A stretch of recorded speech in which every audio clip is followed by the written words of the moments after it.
Welcome to TechShare Pro Day 2, TechShare Pro 2020. Back in the studio here, slightly more relaxed than yesterday. I think now that we've got used to the environment and the technology and what can and can't go wrong and how it all works. So welcome. This initial segment, we're just going to take a look at what's happening today, give you a bit of little housekeeping information, make sure everybody's up to date, and then I've got some guests joining me here for a call just to chat through what we're doing. So I hope you've all got online easily enough. There are a few hiccups along the way that you'll find, I'm sure, but if you're listening to this now, then hopefully you've found the stream and got online. I'm just going to mention a couple of things that popped up yesterday with my breakfast there. Mostly accessibility stuff that we realised we needed to just underline for you. So when you're on the main stage, so anything that's played out, there's the 11 o'clock session, the sessions at 2 o'clock on the main stage, and the session at 5 o'clock on the main stage. They all have captions, BSL captions and text captions. The sessions at 2 till 4 that are on the second stream don't have BSL, they only have text captions. And the breakout sessions, when there's workshops, and often you're going into a Teams call at that point, they don't have the captioners or signers, because built into Teams is live captions. Now, the only thing we discovered yesterday, which we weren't sure about, is if you've joined on your browser and you're watching one of those breakout sessions, you won't be able to activate live captions. So if you do need live captions to be able to join any of the sessions, there are two ways of getting the live captions. One is to switch to using your desktop version of Teams, and the other is to join it on your mobile. If you log in through your mobile, the mobile app version of Teams will show the captions. And it is possible to log in both to the browser version and to the app version on your phone, so you could potentially end up with two screens so that you could follow it and use the captions that way. Final tip, if you are going to go in and use your desktop Teams app, you really need to log out of everything else that you're in at that time if you have an Office account.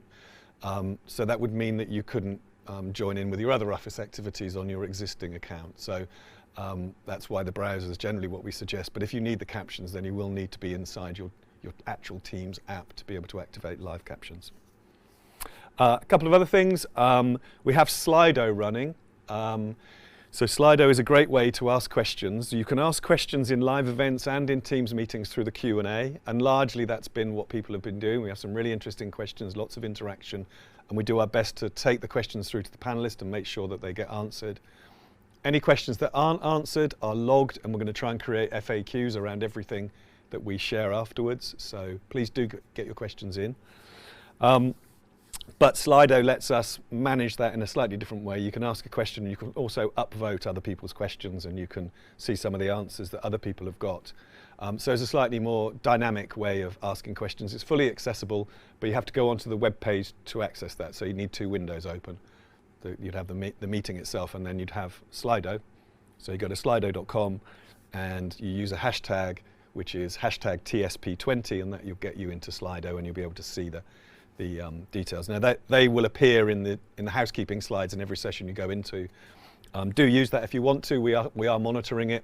If you're happy with the Q&A and you can see the questions and answers coming in, obviously that's the way to stick to that. A couple of other things that were mentioned around well-being.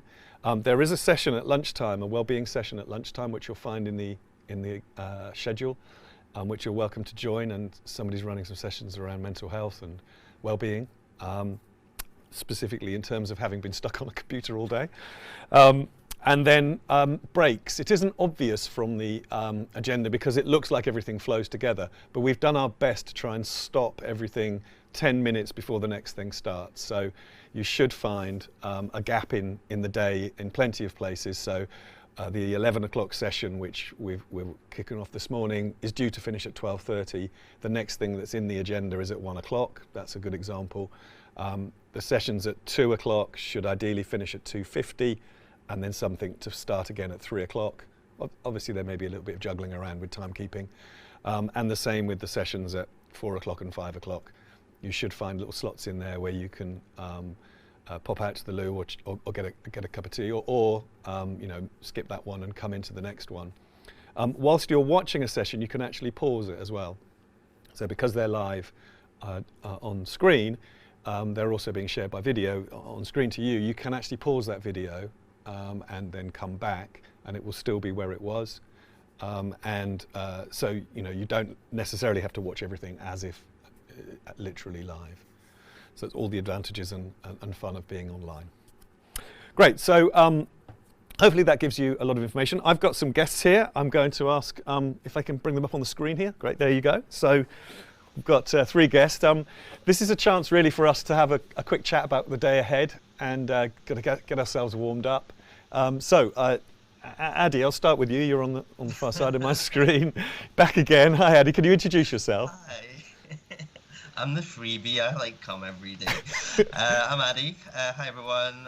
And I was here yesterday. What an amazing day. And I work for AbilityNet as an accessibility consultant. And can you do the audio description, please? Oh yeah, it was funny. I suggested we describe ourselves yesterday morning for any visually impaired people listening, and then I didn't describe myself, and then people messaged me saying you didn't describe yourself. So yeah, you're not missing much. I've got kind of dark skinned, and it's funny because when I meet visually impaired people, they hear me talk and they can hear the Scottish accent, so they always imagine I've got like red hair and freckles, but no, I'm brown. Kind of Indian Pakistani descent, and got black hair. I think it's black, kind of getting a bit long, bit of a COVID cut going on, and I've got a shirt which Mark commented on this morning. He quite likes it. I have no idea what it looks like. I think it's got some stripes on it, and yeah, I'm in my late 30s, but according to Seeing AI, the Microsoft app that tries to guess how old you are, I'm in my 40s. So yeah, I've put a complaint into Microsoft for that. They need to fix that. Thank you very much. There we go. Helen, hello Helen. How are you doing? I'm good, thank you. I'll take that complaint, Addy. And Thanks, Helen. I actually don't have that problem with it. So I'm Helen Wilson. I lead the customer success modern work team for Microsoft in the UK. I am 52. And I like that device, Addy, because actually it normally makes me around 42.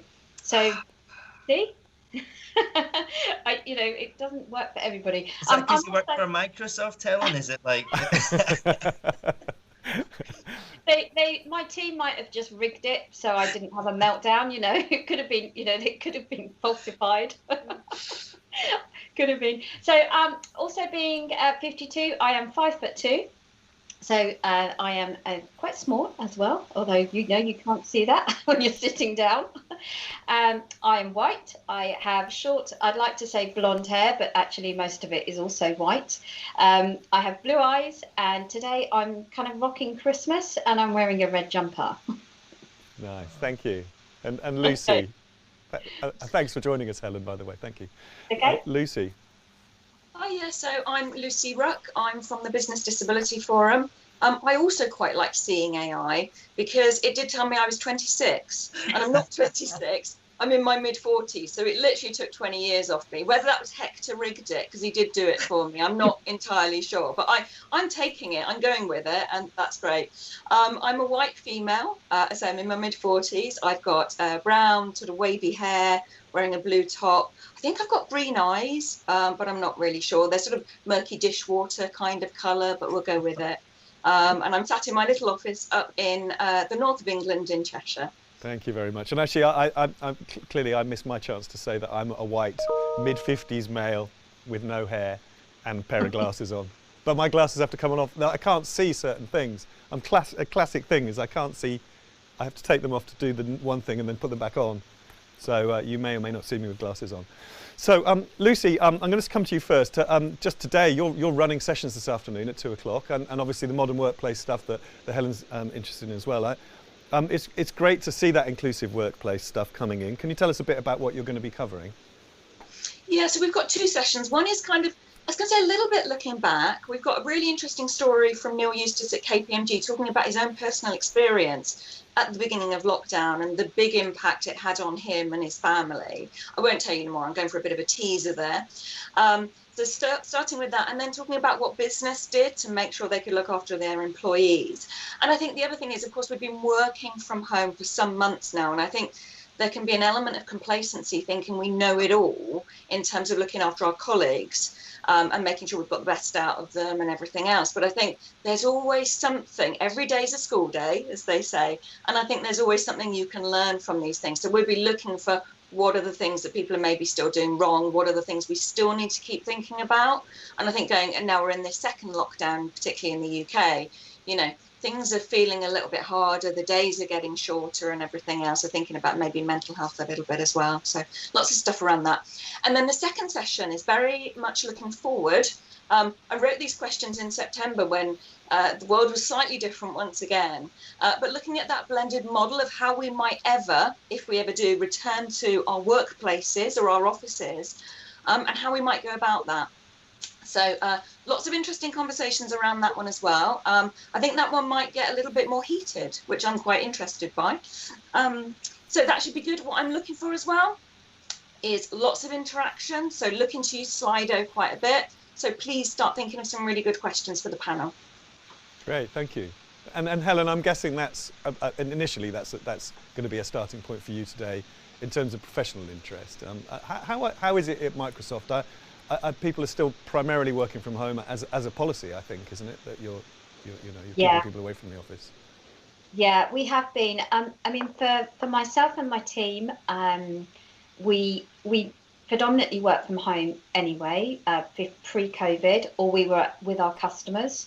So we actually look after the team's product. So as you can imagine, thinking about when we went into that lockdown, making sure my team were technically enabled to do their job, which was a kind of a given for me, but actually making sure that, to your point, Lucy, about that mental well-being and that resilience was really strong. So I really am interested in those two sessions that you talked about, and I agree with you. There's always more you can do. I feel very privileged that I've got a home office space that I can work in, and I've spent time getting this space right to make me the most effective I can be. And actually, we've been having this whole thing about Satcha's bookshelves, and every time we have a speaker come on and they've got these bookshelves in the background, and kind of like, do they really read those books? Are they, having this conversation about these books, and I realised that my backdrop was actually really important to what I had, and what actually not so much my backdrop when I'm presenting, but what do I want to be surrounded by. So I've spent some time in my space making it, feel like pictures and full of love and all my family around me. That's kind of been my way of dealing with this, this world that we're in. So this inclusive workplace and how we return to that is really top of mind for me. And Mark, I think the other thing for me was the digital divide and disability. Really interested in that. We're doing at the moment. We have a learn it all culture in Microsoft.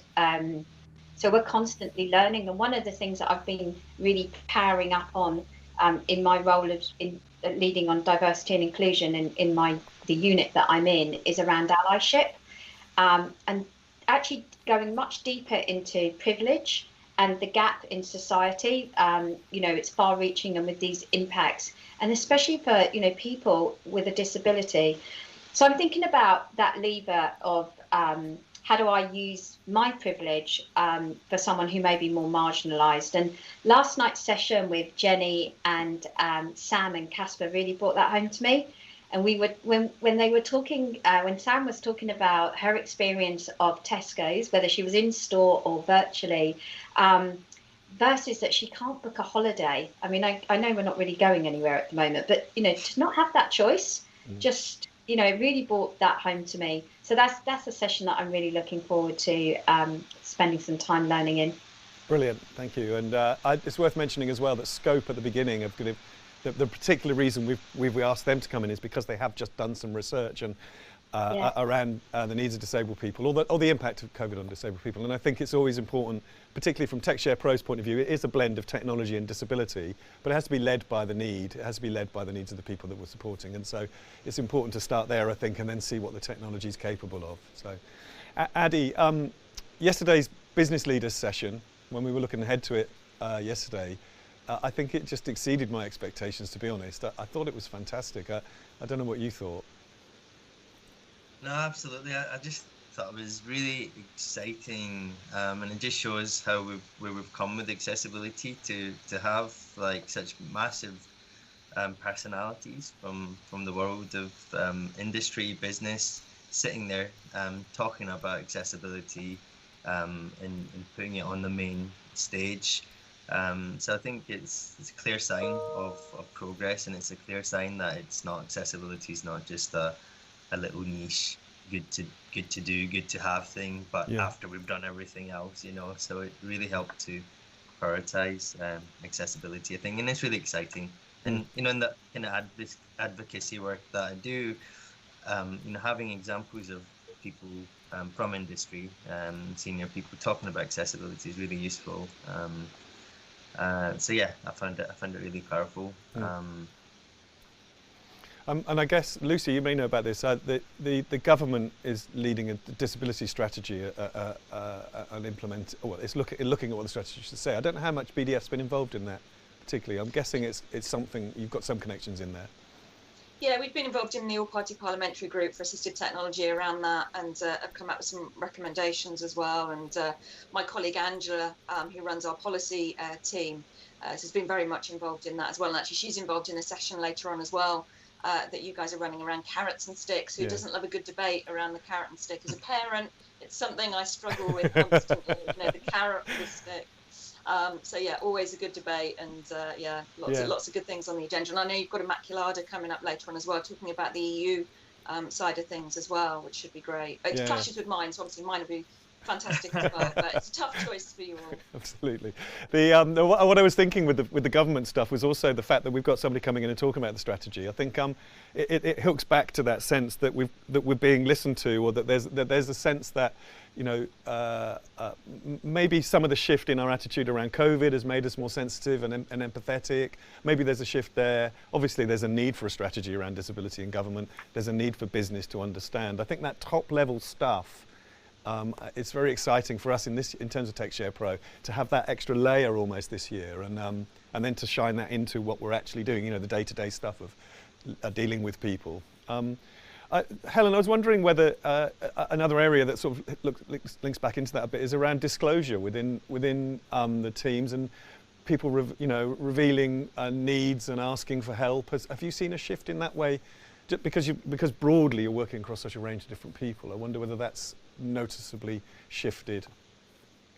Yeah, and actually we are we've introduced self-ID in the last 6 to 8 weeks, I think, and it's completely voluntary for us to do that. But I think unless we understand more than just our gender gap, then we cannot create good diversity and inclusion plans and ways forward if we only have one set of data to be able to look at that. So really encouraging the team to be able to self-ID and feel that culturally we're in an organization that is using that data for good, and really bringing that message home.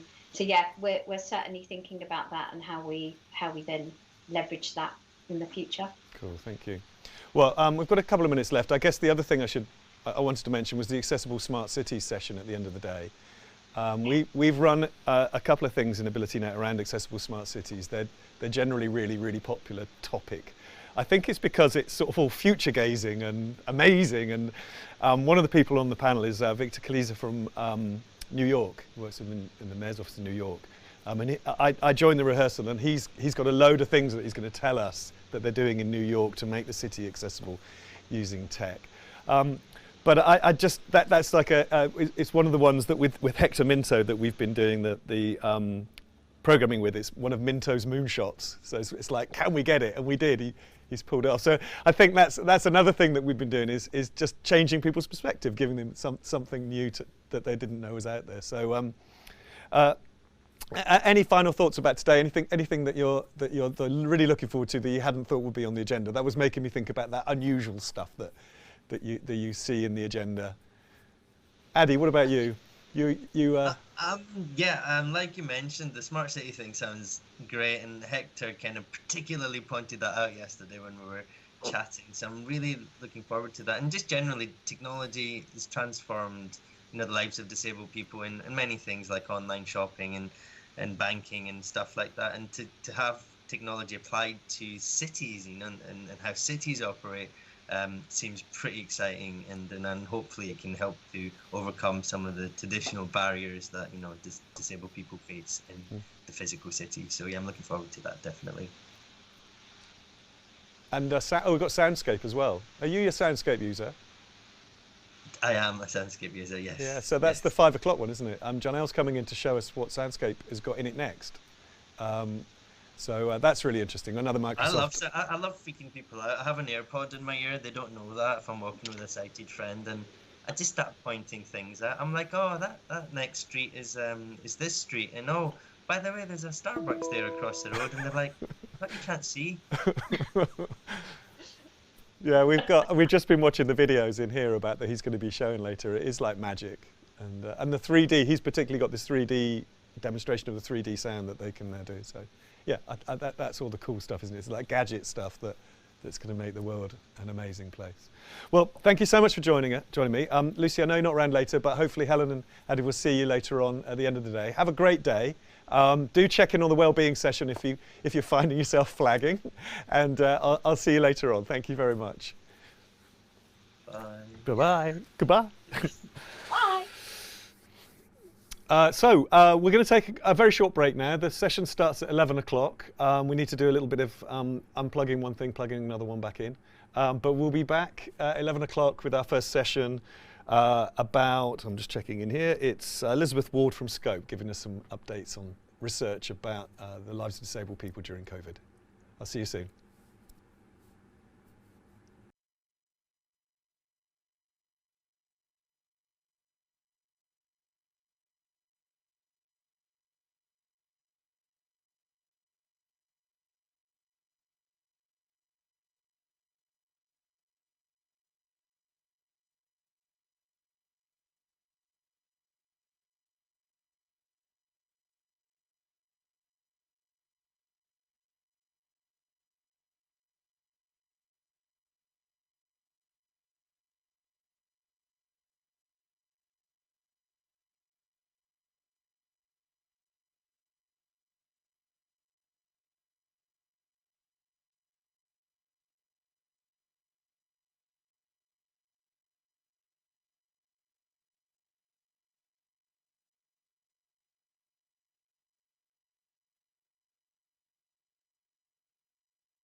Hi everybody, welcome back. This is the start of the main session for this morning, which is going to cover government policy and inclusion. And I'm pleased to say we've got a really interesting range of sessions to loop together here, which will be finished off with a discussion panel. So I've got some great guests coming in from different organisations to tell us about the broad picture really of the way that the impact of COVID on the lives of disabled people, for example, broadly looking at the needs of disabled people in terms of policy, government policy. There's a disability strategy being developed, and we're going to learn more about that. We're going to find out more about the digital divide and the way that impacts on disabled people, and some of the things being done about trying to close that digital divide. And then finally, a perennial topic really for us, the carrot and the stick. How much do we need to push hard through legislation to make change happen on a social basis, and how much of it will come from drawing people across and saying, look, this is good for everybody, good for business, good for government, good for individuals. and that will focus on, particularly on government policy around accessibility. But I think really this morning is that broader social picture around the lives of disabled people and the ways in which we can support and improve lives through technology as part of that.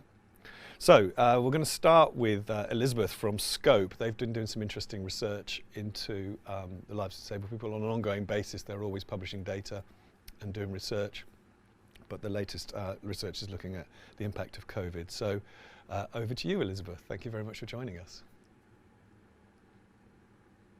Elizabeth. I'm an accessibility specialist in the Big Hack program at Scope. Scope is a disability charity campaigning for everyday equality. We listen to the challenges disabled people experience, and we provide practical information and emotional support when it's most needed. And we also campaign to create a fairer society. Today, I am going to talk about understanding disability in a digital society. I'll be looking at what disabled people want, attitudes, digital barriers, and the effect of the pandemic, as well as what we need to do as a society. Before we get started, I'm going to share a little bit about myself, my experience. I'm an upper body amputee from birth and a chronic migraine warrior. I have long brown curly hair and brown eyes, and I'm in my early 30s. My background is in content design with a specialism in accessibility. During my time at Scope, I've been able to learn more about the lived experiences of other disabled people and understand better the challenges that people face when engaging with online content. I've also created and delivered content accessibility training and given talks on disability, accessibility and assistive tech. I now work in the Big Hack program, where I am developing our accessibility training offer further and supporting our team with our resource library, which is full of articles and information on accessibility and inclusive design. The program also has a reporting tool for disabled people to share their online experiences and the barriers they face. So this helps us to crowdsource insights on digital accessibility and campaign for change in specific industries. So for example, we're currently looking at the accessibility of supermarket websites, particularly in a post-pandemic world. You can learn more about what we do at thebighack.org, and you will also find a summary article of this talk. So in the UK, there is around 14 million disabled people. So that's 1 in 5. 40% of households have at least one disabled person.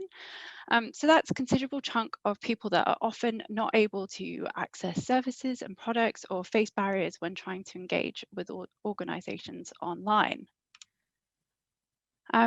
So what do disabled people want? Our research tells us that they want to be able to set and achieve goals and to be seen as more than their impairment. There are 3 main themes that are crucial to achieving this.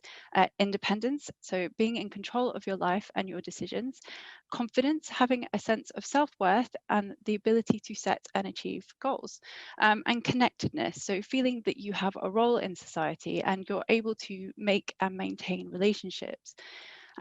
Looking at the last 8 months or so and the changes that we've experienced because of the COVID pandemic, disabled people's lives have shifted. For some, the changes may have been positive as digital technology and online interactions make it easier for them to stay connected and independent. For others, moving to a digital first society will have created many more barriers, despite access being more important than ever. In our research, we also identified 5 main aspects of life that are both enablers and barriers to disabled people living the life that they choose. Today, I'm going to talk about 2 of these: people's attitudes and being able to use and access digital technology. So let's talk about attitudes. I personally think that attitudes is most of the battle. Research shows that 60% underestimate how many disabled people there actually are. Why is that a problem? If a group is seen to be smaller than it is, attempts to remove barriers is seen as a niche concern. 32% think disabled people are not as productive as non-disabled people. And this has remained more than 30% since 2009. So attitudes haven't changed in more than 10 years. And finally, 13% hardly ever or never think of disabled people as the same as everyone else. So how disabled people are viewed negatively affects how our digital society views accessibility. Once attitudes and perceptions change, the rest will follow. So we really need to change this narrative and inspire transformation in everyone's attitudes towards disability, accessibility, and inclusive design. We need to stop thinking of disability as difference and the few and start thinking of it as everywhere and everyone. We need it to be universal accessibility, not a disability minority. We need to be included as a core consumer group, and actually everyone benefits from it. So Elise Royce said that when we design for disability first, we often stumble upon solutions that are not only inclusive, but are also often better than when we design for the norm. For this to work, we need to close the digital divide and get what we're calling disability game changers to help influence, inspire, and revolutionize the next wave of digital innovation to be inclusive. We need organizations, politicians, and the public to challenge stigma and negative attitudes. We need action from all levels in society, and that includes everyone here today. So this brings me to the social model of disability. It is a way of viewing the world developed by disabled people. The model says that people are disabled by barriers in society and not by their impairment or condition. Barriers can be physical, like buildings not having accessible toilets, or they can be caused by people's attitudes, like assuming that disabled people can't do certain things, or that not considering or including disabled people at all. The social model helps us to recognize the external barriers that make life harder rather than making the impairment or the condition the barrier. Working together to remove these barriers creates equality and offers independence, choice, and control. To achieve this, everyone needs to understand this model and take on the responsibility of creating a more inclusive society. So let's look at access to digital products and services. Digital has, in many cases, transformed the lives of disabled people. New technology has been essential to breaking down and removing barriers across society. 78% of disabled people say that having access to digital technologies is helpful or very helpful. Unfortunately, as assistive and new technology provides access to the digital world, organizations create more barriers by not making their websites, products, or services accessible.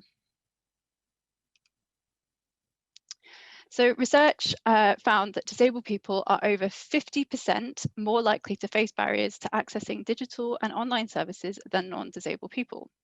A different study found that if you have an impairment, you are 3 times more likely not to have the skills to access devices and get online.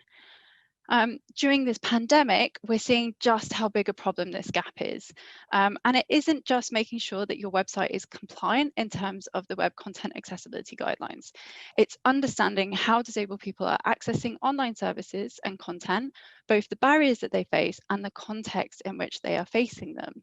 So for example, trying to access benefits in a panic state after losing your job while using a screen reader and struggling to understand what you need to do to apply, or not understanding how to use your device, or having a device that is out of memory and not knowing how to fix it so that you can send a photograph to your doctor. Or not being able to access your usual supermarket online, not knowing how to look for other ways to get food and essentials, or finding that other supermarket websites are inaccessible or you cannot afford the minimum spend. To get these insights, organizations really need to research and test with disabled people. So one participant shared his experience after losing work as a result of the pandemic. I would like to think my visual impairment doesn't affect my use of tech, but with universal credit, there is so much going on screen, which I do struggle to understand. Now that we've been forced into a digital-first society, many disabled people are reliant on digital to access their healthcare services and benefits, to understand what they need to do to protect themselves, and to get the basic necessities to live through this pandemic. We know that 59% of all deaths involving COVID in England and Wales between March and July were disabled people. It is more important than ever that information is accessible and can be easily understood by the people who need it the most. We need senior stakeholders to take accessibility seriously and prioritize it to make sure that it is not only embedded in their working processes and culture, but that content creators, designers, and developers have the correct training, understanding, and attitude towards inclusive design. We need to put people at the center of the experience and integrate disabled people in the design and the content creation process. So we recently did some research into how disabled people were affected during the pandemic. When asked about digital technology, most participants described digital as important in supporting them to cope during the lockdown restrictions. However, participants with learning and behavioural impairments were the most likely to describe struggling as a result of the shift to online services. In particular, difficulties with social interactions being online and finding it hard to communicate and to be understood in this way. Others struggled with navigating new websites and technology, like using Zoom, digesting information, and completing online forms. Participants with physical, visual, or hearing impairments described experiencing physical accessibilities, such as struggling to participate in video calls with low quality sound. The pandemic also highlighted the importance of having clear and understandable information, something that I really feel is overlooked when it comes to thinking about accessible content and inclusive design. We asked respondents in their opinion how they found the communication and information provided during the pandemic. Of those who consider themselves a disabled person, 63% said the information is confusing and 49% said communication is unclear. We also found that 47% of disabled respondents had experienced technological challenges during this pandemic. So how our society works has changed, and with it came a whole load of new barriers alongside the old ones. Many organisations, charities, public services were not ready for this change. Many were not accessible and continue to exclude disabled people by not making accessibility a priority. As a result, many disabled people have been forgotten and have not had the support they need when they needed it the most. So what can you do? It's not just about box ticking or consultation. It's involving and prioritizing disabled people's needs in the very core of the solution itself. We need people to look beyond their own barrier-free experience, engage with the barriers during the process, and then actively work to remove them in everything that they do. Accessibility wouldn't then be something that we need to do, often retrospectively, but something that is built into all practices and embedded in working and social culture. And to quote the Home Office, we are all temporarily not disabled. You will face these barriers. So the question is, when that happens, do you want to sit there cursing those who didn't take on the shared responsibility of making their service or product accessible? Or do you want to not even blink an eye at being able to do the thing that you want to do? I do appreciate that this is easier said than done. There can be some barriers to implementing accessibility, such as budget and time, but try to break them. Embed as many best practices as possible. Really importantly, do user research and testing with disabled people. Give people easy ways to tell you about the barriers that they're facing. Keep learning, iterating and improving, and make sure that you do have processes in place that make it easy for everyone to take on that responsibility and be confident with accessibility. Live and breathe accessibility in your work. It's everyone's responsibility, so be a game changer. Thank you. Thank you, Elizabeth. Wow, that's fantastic. That was a brilliant session. Thank you so much. And I just want to mention the big hack work that Scope is doing has been brilliant. The website has got so much useful information on it. Any idea what's coming next? You mentioned supermarket research. Is that the next thing you're going to be publishing?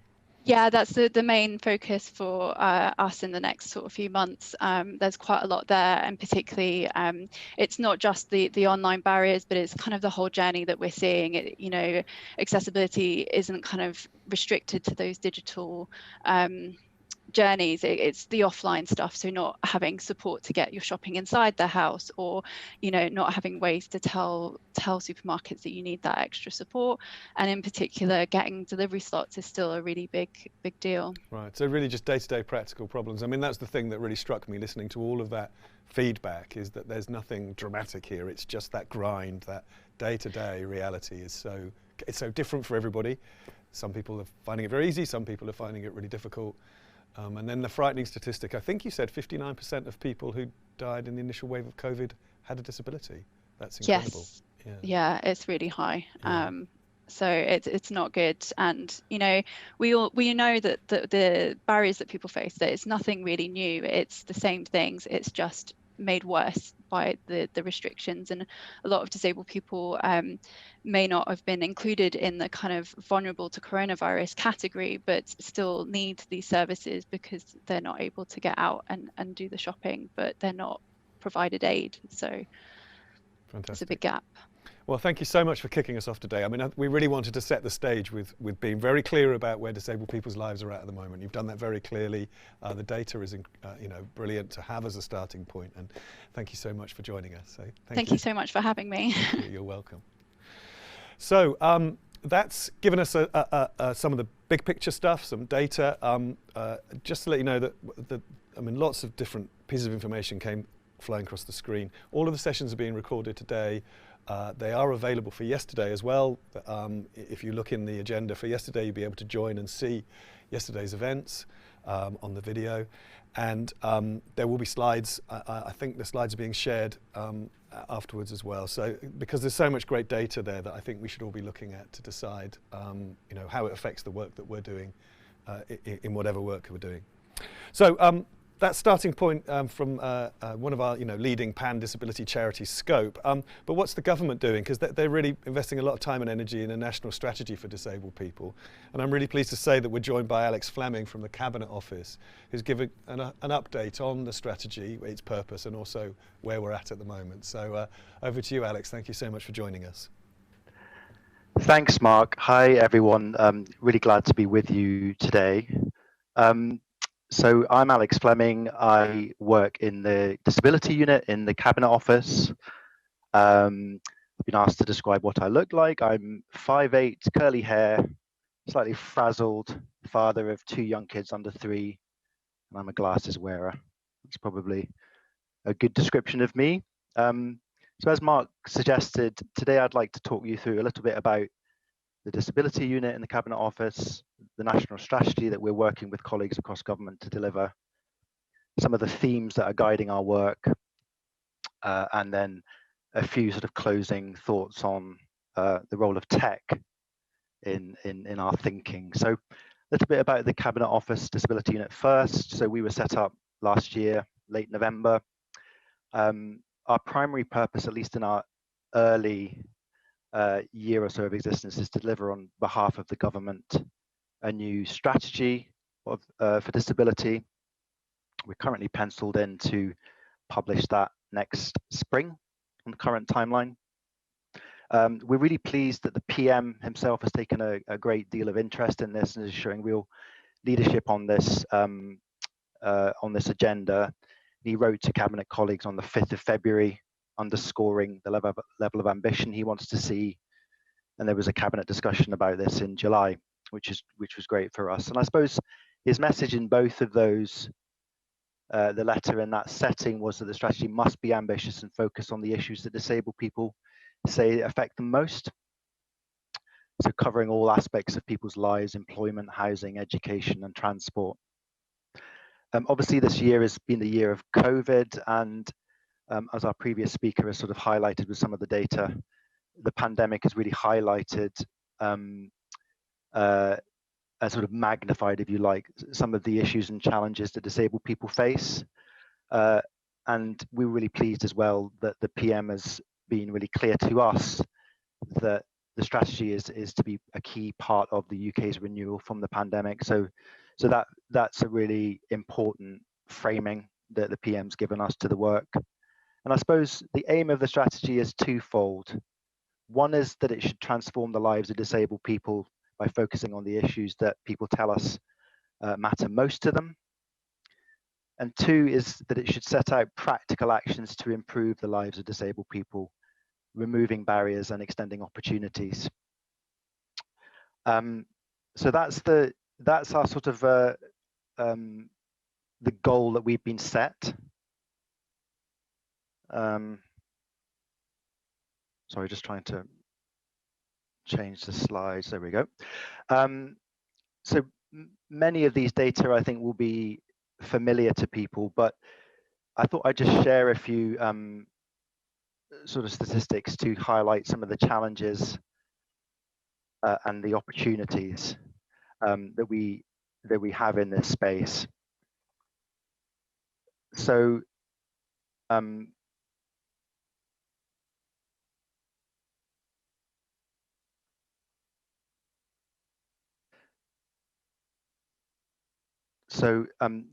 as folks know, there's 14 million disabled people in the UK, spread across the life course. There's still a significant employment gap between disabled and non-disabled working age people. And there's a large cohort of disabled consumers who Purple estimate have the spending power of about £250 billion a year. So all of this tells us that a huge number of disabled people still are excluded from society despite laws and initiatives to date. So that sets the theme, the scene, if you like, for the sort of the challenges and the opportunities that we're hoping the strategy can start to move the dial on. In terms of our themes and how we're engaging with disabled people and across Whitehall, we've got 5 guiding themes for the strategy. One is supporting independent living. Now that has a sort of covers a multitude of things. So these are things like access to social care, access to a house that suits your needs, finding meaningful work for you, and so on. The second is around accessible built environment. So this is around aids and adaptations to the home, making sure that current building stock and new buildings are fully accessible. The third is around access to justice and rights. Theme 4 is around changing perceptions, so challenging stigma, showing disabled people in a more positive light. And last is one of the themes I lead, which is inclusive products and services. So this is around making sure that all products and services are more accessible to everyone in society. We're also running several cross-cutting groups on many of the similar themes, but we're running one on assistive technology, web accessibility, being part of the community, disabled children, parents and families, and economic recovery. So that work is ongoing, and the idea there is to try and work across Whitehall departments and agencies to see whether we can move the dial on those themes. And last but not least, we've got quite a significant stakeholder engagement effort in the disability unit. So we regularly speak to disabled people's organizations, and we've got our forum for those groups. We speak to the DCC, the Disability Charities Consortium, ourselves and our minister, the Minister for Disabled People, who's a DWP minister, are currently doing a range of online engagement with many of you and many people in communities. We're running challenge sessions across government.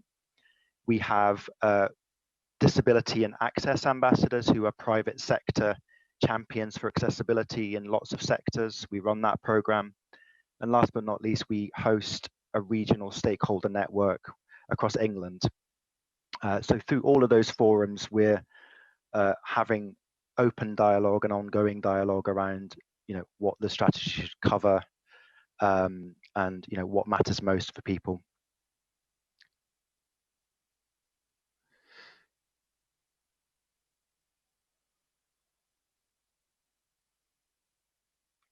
Sorry, I'm trying to move change the slide, but it doesn't seem to be working.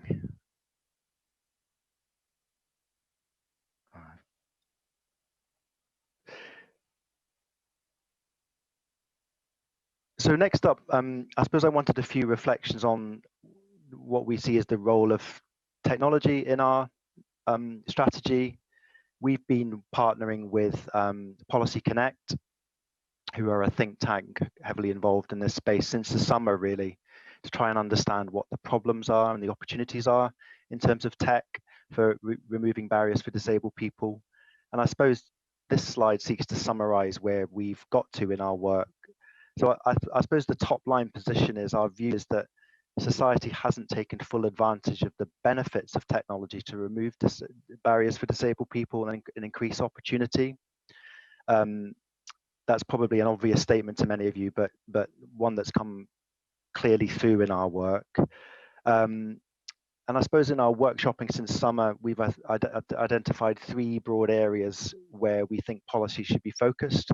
So the first is around design, innovation, and setting standards, as well as sharing best practice. 2 is around access, commissioning, and procurement. So this talks to issues around affordability, whether there are sort of commissioning silos locally, whether people feel confident and enabled to buy the right kit for them. And the last is around culture, awareness, and support. So what we mean here is, for example, do frontline staff within the health system or the education space, or even within the Job Centre Plus space, are they sufficiently aware of the opportunities that tech can give the people that they serve? To what extent do they understand and conduct sensible needs assessments? And to what extent are they able to offer ongoing support? So we think the issues here are multiple and connected, but those are the 3 buckets, if you like, that we're seeking to kind of investigate through our policy development. I suppose the other thing to kind of make clear on the call is that our role in the disability unit is to, first and foremost, partner with other Whitehall departments to get them to do the right thing and to focus on the right areas. That's our primary purpose, and there's a small job that we have to do some policy development of our own accord, if you like. So in this space, the assistive tech space, we're doing a bit of both. And as we are still in spending review period and we're not sure where Treasury have landed, we're not quite sure where we're going to be on assistive tech, but we are sure that the Centre, number 10, are very, very excited about the role of tech, want it to play a big part in the strategy. So that feels like a good place to be currently. And then last but not least, I've just left details of my email and Rosie and my team. If colleagues would like to get in touch with us, we'd love to hear from you.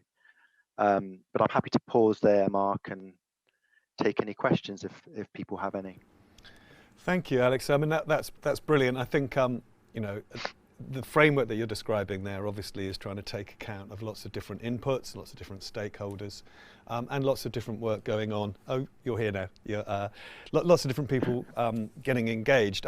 From the point of sort of sitting in the middle of the web of that and looking ahead, what are the likely sort of schedules, do you think? How soon is it going to be before we see drafts and so on? Are you still at the bit where you're beginning to pencil things in? Is there stuff starting to form, you think? Yes, it's starting. So I think I suppose all of this comes with a bit of a health warning, doesn't it? We're in the middle of a pandemic. I was wondering how that was going to hit you. Yeah. So, and ministers have asked us to focus as best we can on both, immediate responses to COVID as well as produce a strategy at the same time. So that's a challenge and one that we're relishing and we're trying to do right on both those fronts. I suppose in terms of our timeline, if you were to publish next spring, you're talking about a working level draft getting pushed up through ministers this side of Christmas. Okay. But there's always an iterative process where, departments, we negotiate with departments on a bilateral basis to make sure that they've got the right level of ambition in their areas, tracking where they are with Treasury in terms of spending review bids, always talking to number 10 about whether we've got the right balance of a package and whether we need to push for more or different. But if you assume a spring publication deadline, then working draft this side of Christmas, and then, you know, engagement, you know, up and out to the stakeholder community, but also across Whitehall as we go along. But clearly the spending review feels quite important in terms of, you know, big ticket items that are going to get funded and presented in the strategy. There's also a bit of choreography going on here to make people aware of around how we relate to the SEND review that DFE are leading, how we relate to the autism strategy that DHSE are leading, and there's also a DWP green paper. So there's a sort of spaghetti junction of I like the phrase. I like the phrase choreography. I could say that sense of all those. You're having your Strictly moment. That's right. Exactly. I think I'll be voted out in week 2. One of those. It's good. Well, I certainly. I mean, you've brought to life the complexity of it as well. Of course, that we're not just talking about a single action that's going to sort of affect the lives of just a particular group of people. It's that breadth, isn't it? And I think that's the scale. Just one other question. Do you think, I don't know how far back your involvement goes, but do you think COVID has changed people's attitudes? Is there a sense of maybe a better understanding or clarity of the value of this sort of activity on individual people's lives? We just heard quite a frightening number from Elizabeth about 59% of people who died in the first wave of COVID. These things maybe are coming more to consciousness now about why policy is so necessary in this area. Is that something that you've noticed personally? Definitely. I think one of the stark things that have been a byproduct of the pandemic, but also provides an opportunity, is just the extent to which it's illustrated some of the existing inequalities in our society. We know that this administration is very interested in ameliorating the differential impacts of those. There was a focus earlier in the summer on BAME, and I think, you know, communities who had been, you know, disproportionately affected, and I think the same is true for disability, whether that's, you know, access and rights to social care. I think on the assistive tech side, the challenge, I think, for us all collectively as government is, as we move to digital models of service delivery, how do we make sure that we don't create new barriers for disabled people, and make sure that disabled people are able to benefit from those, you know, just as every other citizen. So there's sort of, yes, in answer to your question, it has absolutely raised the profile of some of the opportunities that assistive tech gives us to remove barriers. But I think it's all incumbent on us now to kind of work collectively to try and you know, make sure that we use the pandemic as an opportunity for positive change. Great. Well, thank you. Well, and thank you so much for joining us and updating us. And I know that there'll be lots of questions that have come in. We'll do our best to share the resources out, of course, but also get back to you with some questions. So thank you very much, Alex. Great. So we've heard a couple of times a phrase over the last couple of days, the digital divide. It was mentioned, as mentioned last night with the discussion between Casper Klinner and Jenny LaFleury and Sam. It came up as a policy issue. It is a phrase that gets bandied about. It is something which we need to consider. So I'm pleased to say that I'm going to be joined by Helen Milner from the Good Things Foundation, who have released a blueprint for closing that divide. Hello, Helen. How are you? I'm very good. Did I lost a bit of sound there? I don't know if I'm the only one. Is that? I'm here. Oh, I can hear you now. I can hear you now. Yeah. Sorry, I think it was probably just a studio glitch. How are you doing? I haven't seen you for ages. How are you?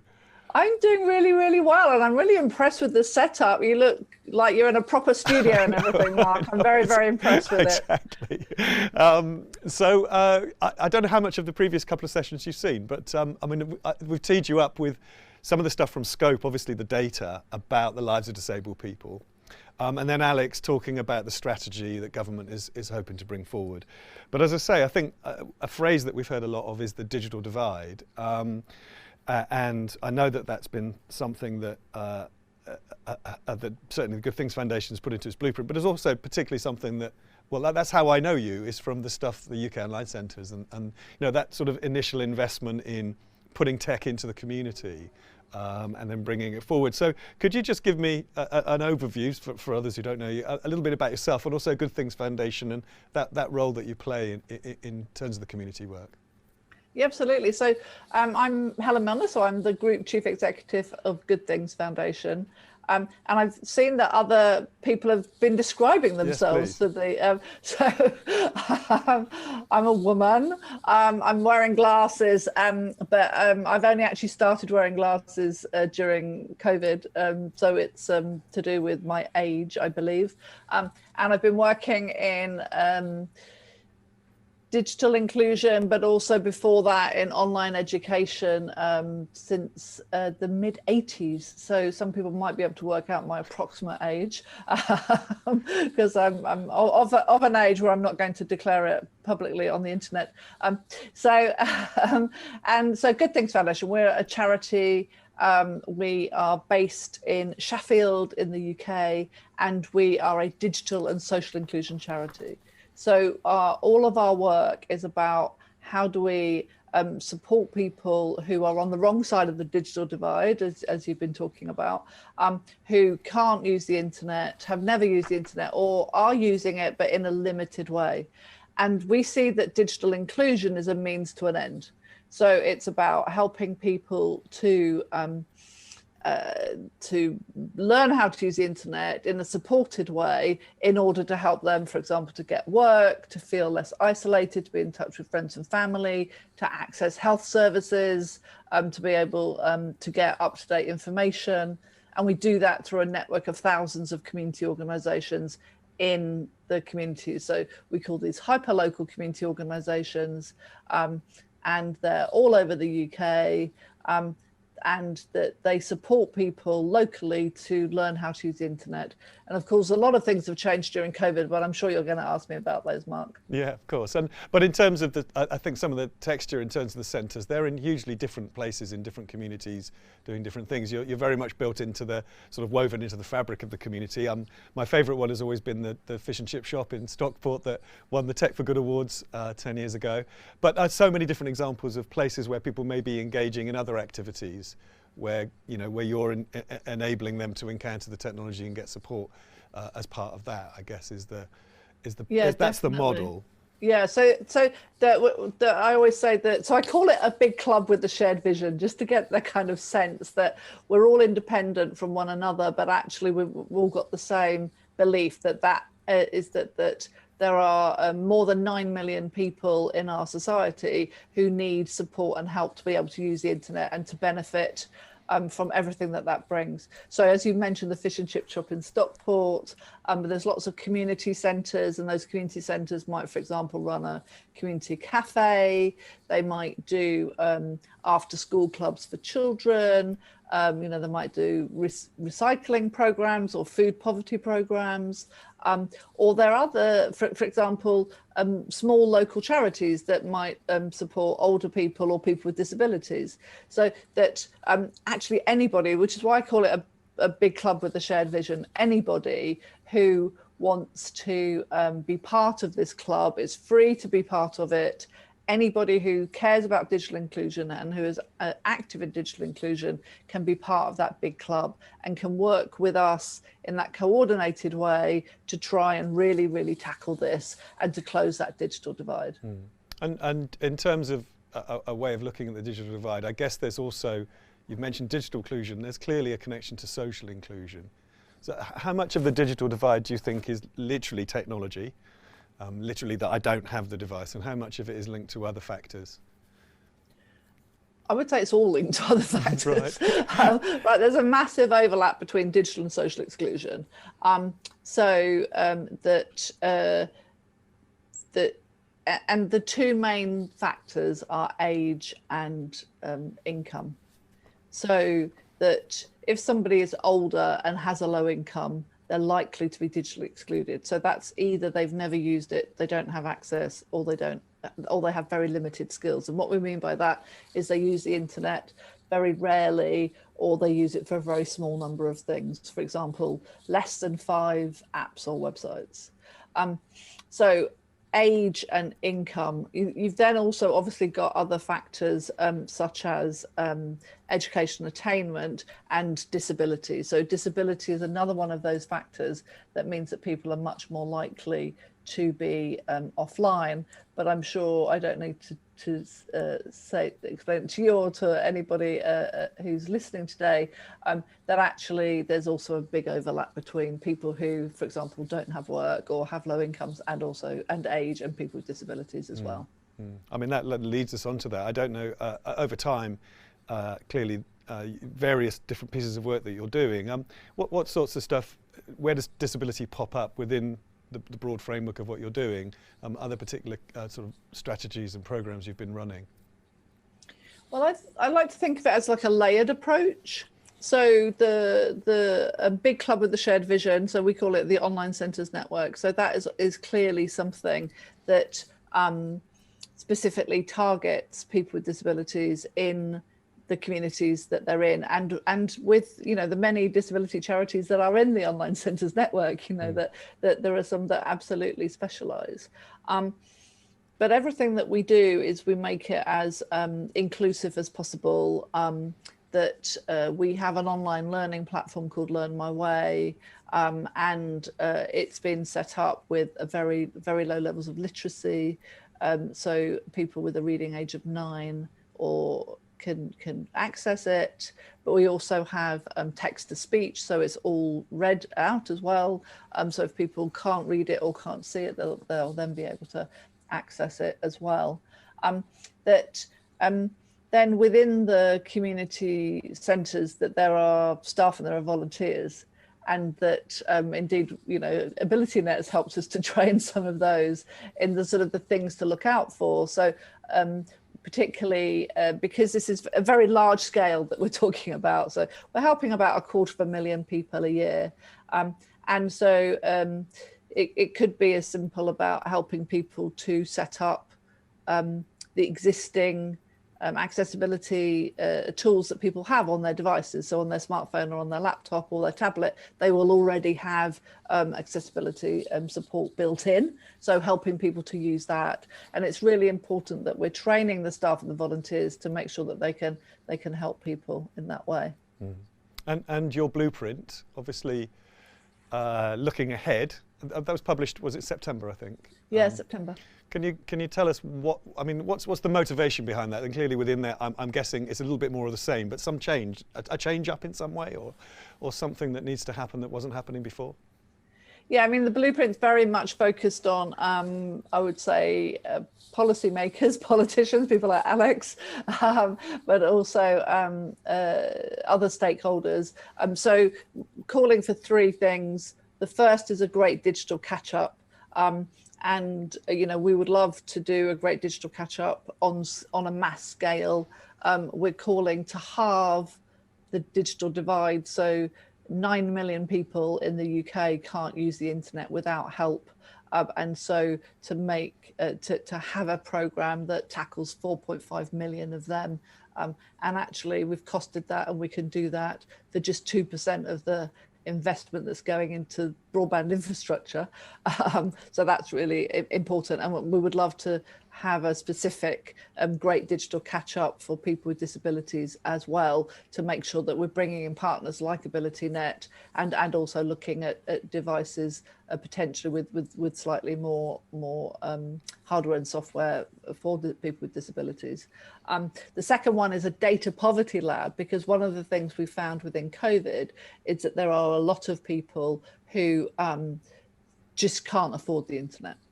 So we can help them with devices, we can help them with mobile data, you know, 6 months, 12 months, but that's going to run out. So what's going to happen to those people who we've supported, over 10,000 people during the pandemic, with new tablets, with new mobile data, but when that runs out, we really need a cross-sector a program.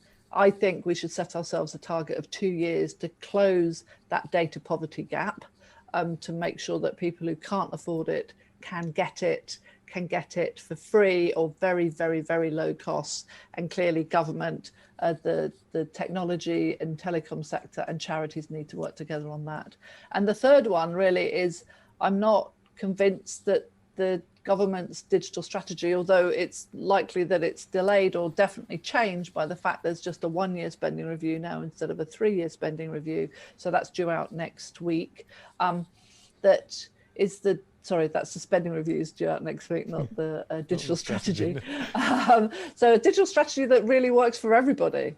We've heard a lot of talk about the tech sector, about making sure that people have the higher technology skills to get jobs within the tech sector. But actually what we really need is to make sure that the digital strategy talks about closing the digital divide. Government can't digitize government services without bringing people with them. So if there are still millions and millions of people, over 5 million disabled people who have never used the internet or who are limited users, then that's not okay. We need to make sure that the digital strategy talks to this as an issue, not just about the possibilities of the tech sector. So there are 3 big asks in our blueprint. I like that. That's cool. And I think, as you say, if you've got to set those goals, you've got to set those targets and then get people behind you. Just as a final question then, we're about to go into a conversation about carrots and sticks. In terms of the work that you've been doing over time, it does strike me. I wonder whether more compulsion might have made things happen quicker. That's one argument for the sticks. And whether the carrots are big enough. Is it understood what's in it in terms of digital inclusion? How do you see that from your position within Good Things Foundation? More carrot, more stick, or? I think though it depends who you're giving the carrot and the stick to, really. Is that I think it's impossible to use the stick approach for digital inclusion and target that specifically and only on the individual. So, for example, I mean, you could say that there are some government services that have kind of used that approach to say, well, if you want to apply for benefits, you've got to do it online. But we know from the UN Special Rapporteur on Extreme Poverty that 50% of people who applied for universal credit, okay, this was a year or so ago, 50% of them needed help to do that online process, right? Wow. So actually that on one level you could say that's a huge success because we provided the stick and then people have done it, but actually the civil society, charities and others have provided that safety net to make sure that is there. So, can I have a carrot for the individuals and a stick for the government? That's probably where I would go. Yeah. Well, we've had this discussion a lot, and very few answers involve just one or the other. There was a little bit of both. So thank you. I will definitely direct people to the blueprint and make sure that they know that's there. But thank you so much for coming along. And I think anything that people can do to get in and find out more about the network of community activity that you're talking about, all of the people on the call, I think can do something and join in with that. So it would be great to see that grow and flourish. So. Absolutely. And like I said, if anybody listening is running an organization that is doing digital inclusion activity, please do join the network. It's completely free. You feel like you're part of a big club and there's lots of resources and support that you get. So, I don't know why you wouldn't do that, but do come along. On the Good Things Foundation website, there's a phone number, so you can give us a call and ask us what that's all about. Brilliant. Thank you. Lovely to see you and take care. You too, Mark. See you soon. Cheers. Bye-bye. Thank you. So thanks, Helen. The blueprint really is worth checking in on, and I think taking that bold approach of 3 big asks and pushing hard, into policy area is an important approach. What we're going to look at now, I think, is how you make change happen at that policy level. It's a discussion we hosted before about a carrot and stick. I'm pleased to say that James Taylor from Scope is going to be chairing. You've heard from Scope earlier, and James was involved last year as well. And also Malin from Norway, who came over to London last year and joined us, brought all of her experience. Adding in Angela from the Business Disability Forum, and Chris from the Government Digital Service is going to explain a little bit more about what GDS is doing in terms of policy. So over to you guys. Thank you so much for joining us. Thank you, Mark. I feel a bit like a roving reporter. Good, just about afternoon to everyone, and welcome to this panel session where we're going to be talking about the carrot versus the stick approach, and can government regulation help deliver digital accessibility. As Mark said, I'm James Taylor. I'm Director of Strategy at the disability charity Scope. I'm in my early 30s, would you believe? I've got blue eyes and short brown hair.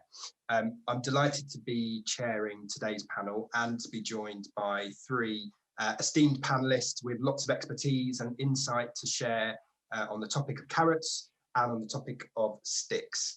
I think COVID-19 coronavirus has demonstrated the vital nature of online services in everyone's lives, but it's also shone quite a harsh light on the fact that so much of the internet is still inaccessible to many disabled people and their families. Many websites remain inaccessible, locking out millions of people potentially from products, goods and services. And whilst there's plenty of good practice and great practices we've been hearing about yesterday, and we'll hear about this afternoon and tomorrow, and I think as we can see from just the calibre of this year's conference sponsors, I think my question is it enough? We've already heard from my colleague Elizabeth on the impact of COVID on disabled people. We've just heard from Helen from the Good Things Foundation on the digital divide, and we heard from Alex from the Cabinet Office, who's working on the forthcoming government disability strategy. So we've heard about some of the challenges facing disabled people. I think we've also heard a bit about some of the opportunities coming up from a government perspective. On top of this, the EU public sector body accessibility regulations have now been in place for 2 years. So what can we learn from their rollout? How impactful have those regulations been, and how do they compare to other, perhaps more litigious countries or countries who have a stricter or stronger enforcement process in place? So is it greater regulation that's needed, the stick, or is it something different, something celebratory, the carrot? To discuss these issues, I'm delighted to be joined by Chris Heathcote from the Government Digital Service, by Angela Matthews from the Business Disability Forum, and finally from Marlin Rigg from the Norwegian Digital Agency. I'm going to start with a question for each of our panelists before getting into a discussion and opening it up to the audience. But I'd really encourage people who are watching and listening to type questions in, and they will come back to me, and I will bring them in as soon as I can. So I'm going to go around each of the panelists. I'm going to ask them a question. I'm going to ask them to introduce themselves, and I'm going to ask them to describe what they look like. So first of all, Chris, to you, could you tell us a little bit about the role of the Government Digital Service in the public sector regulations, and then your current view on what progress is being made? Yes, hi everyone, I'm Chris Heathcote. I'm the product manager for accessibility monitoring at the Government Digital Service, which is part of the Cabinet Office, which is in the UK government. So I'm white, I'm in my 40s, I identify as male, I have glasses with short brown hair, I'm wearing a black t-shirt, and I'm sitting on my sofa in Stratford in London. So starting at the beginning, so as has been mentioned, in 2016, the European Commission created a directive about public sector digital accessibility, which was made into UK law in 2018, the Public Sector Accessibility Regulations. So this specifies that public sector websites need to be accessible, currently to WCAG 2.1 AA, and that sites publish an accessibility statement that specifies what is and isn't accessible, and most importantly, contact information for the organisation so people can complain if they find a problem. Our Minister has some responsibilities also under the regulations, mainly that we actively monitor the public sector to make sure that it's meeting the regs. We started testing in March. We run websites through automated testing, but we also do some quick manual checks like keyboard checks, zooming in and reflow, just to make sure that the accessibility basics are really being met by each site that we look at. So we write a report about that, we send it to the organisation, we give them some time to make fixes. Currently we're giving them 12 weeks. And then we talk to them about what's been fixed, what hasn't, and why. And then pass that on to the enforcement bodies to think about any further action if necessary. Likewise, you know, there's now an official complaint route. If you've spoken to the organisation and you don't feel they've taken it seriously, we receive complaints through the Equality Advisory Support Service and the Equality Commission for Northern Ireland. We process them in the same way. We talk to the public sector bodies, and you know, if we still don't think if we think the complaint is valid and they haven't taken it seriously, then the Equality and Human Rights Commission and the Equality Commission for Northern Ireland can enforce that. So we've got the process and team in place. We've been monitoring since March.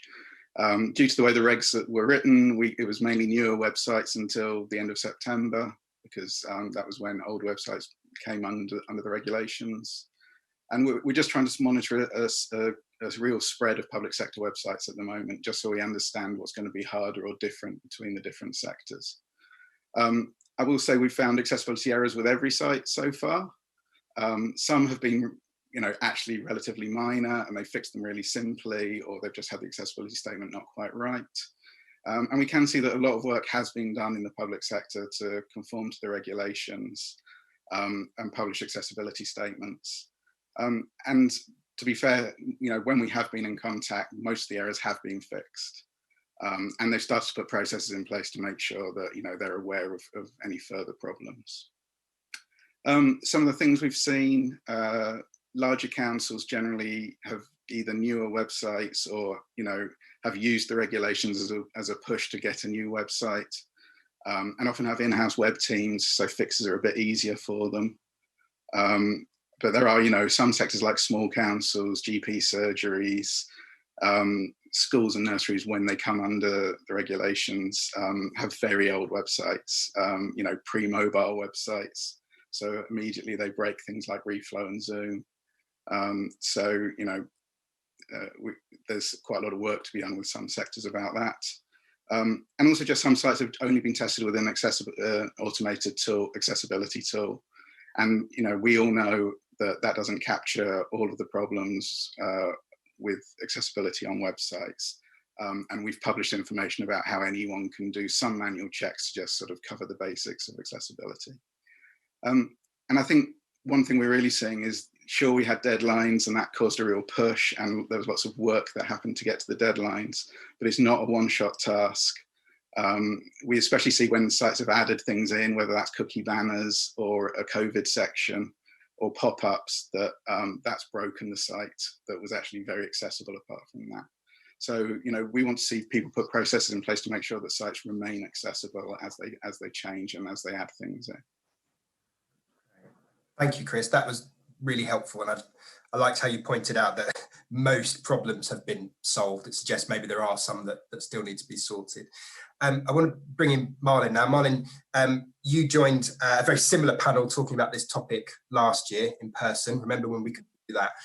So I think I'd be really interested in hearing from you. I think, how does the way these regulations are being implemented in the UK, as Chris has described, compare with other countries?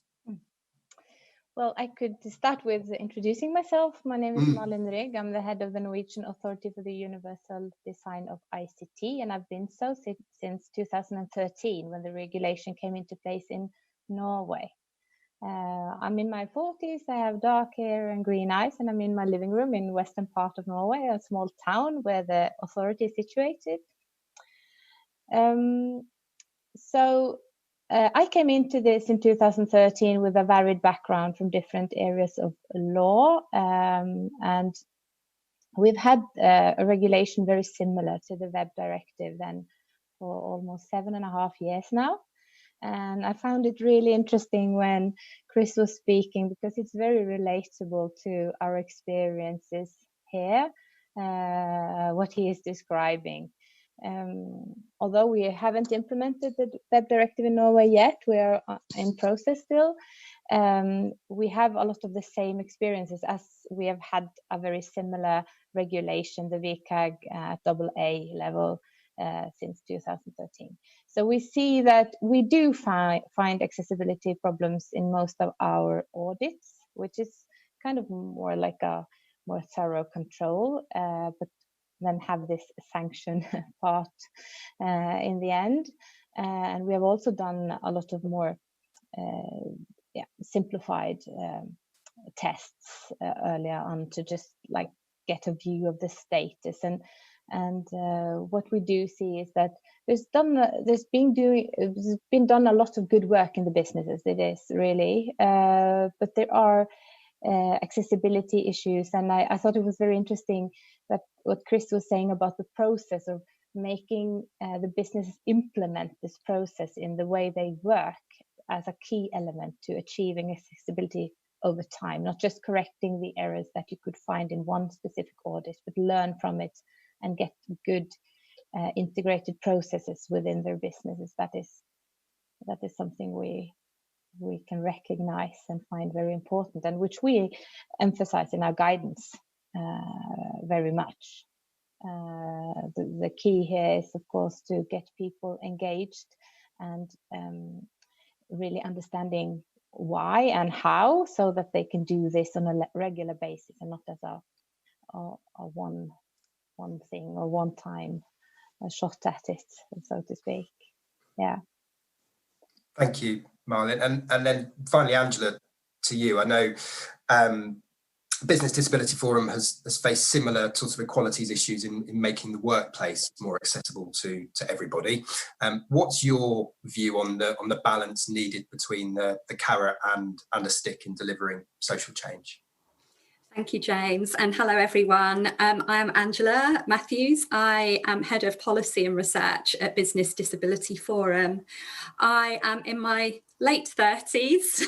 I'm white, but I'm a very pale white. I have brown eyes, thick rimmed glasses, and long brown straight hair with a questionable fringe, because during lockdown I haven't been to the hairdresser, and my closest friend has been cutting it after a glass of wine or so. My fringe is usually straight but questionable right now. So thank you for the question. BDF have been working on this since GDS's consultation on this in 2018, and we've been sticking with our members on how they're doing with it as well. And just to say, the consultation and the way GDS worked with us on it was a dream. It was very collaborative, and they were really clear sort of what their remit of bringing the regulations in was. And I say that because I think it's really important for BDF and our members to see these regulations as the bare minimum requirement. What a lot of our even public sector members are finding is that actually this is technical accessibility, and these regulations don't really address the needs of people with sort of other conditions that might address things like moving images, colour, contrast, and the usability of a website, for example. So in terms of the carrot and the stick, I don't think they're mutually exclusive. And I think what is a carrot and what is a stick looks quite different, depending on the context, depending on the sector, and depending also on what an organisation's approach to doing this is. As an example, just a couple of examples. So, and we've got some organisations we work with who say, do you know what, this is so important to us because we want to retain employees, we want great employees, but we also want to expand our customer base. So everyone in our board and in the senior leadership team is going to work on this. If you come to the next meeting and you haven't progressed your area on this, then you leave the meeting and you don't come back till you have. Is that a carrot or a stick? to the organisation implementing it, that's a nice juicy carrot. We want to do this. It's important to our brand and our reputation. But to that member who needs to do it, that's a huge stick. We also have members who are putting accessibility, web accessibility and other digital accessibility in all performance appraisals, whereby some organisations are saying, you don't get your bonus this year unless you have done everything that you have said you would do on this. And those are agreed with the organisation. I think the other thing, we mustn't sort of lose sight of the power of procurement and competition in this. There's a huge sort of element of, I guess, competition in two ways. First of all, as I said, organisations want to attract as many people as possible. And that doesn't just mean looking at digital technical accessibility. This is about how enjoyable an experience is while using a website. And within enjoyable is what's comfortable, what's not hurting my eyes, what's not grabbing my attention by those moving things in the corner. And I think where we've seen that become really quite important is where the private sector have said to us, and during the consultation response we did for GDS as well, the private sector said, do you know what? It's not enough that these are public sector regulations. We are a huge provider to the public sector. And to say that we don't have to comply is not enough. So what these regulations have provided a really lovely, big taste the difference, juicy carrot for the private sector, where they've said, do you know what? If we do these as a private sector where we don't have to, this gives us a huge competitive edge. It means that we are already fulfilling the public sector elements of public and government contracts. And it also means that we can say to our clients, do you know what? We only have to be here, but we're operating here.